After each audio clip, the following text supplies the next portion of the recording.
आज दिवसाची सुरुवात मस्त चहाने झाली होती। सकाळी सकाळी चहा घेतल्याने खूप फ्रेश वाटतं आणि थंडीच्या दिवसामध्ये तर चहा अगोदरच लागती। आज प्रिशू लवकर उठली होती सकाळीच आणि उठल्यावरती बेडवरती चढली आणि बेड जवळ जो बोर्ड आहे त्याचे बटन चालू बंद करत होती। तिने चहा वगैरे घेतली आणि नंतर मग ती तो फुगा खेळत होती आणि मग मी स्वयंपाकाला लागले। नंतर मग माझा भाऊ आला होता। मामाला बघून बघा प्रिशू किती खुश झालेली होती।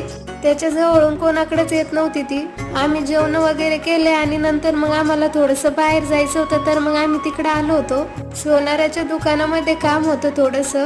इथं आलो, इथं बघितलं तर खूप गर्दी होती दुकानामध्ये। थोडा वेळ बसावं लागला आम्हाला। नंतर मग आम्हाला जे घ्यायचं होतं ते घेतलं आम्ही।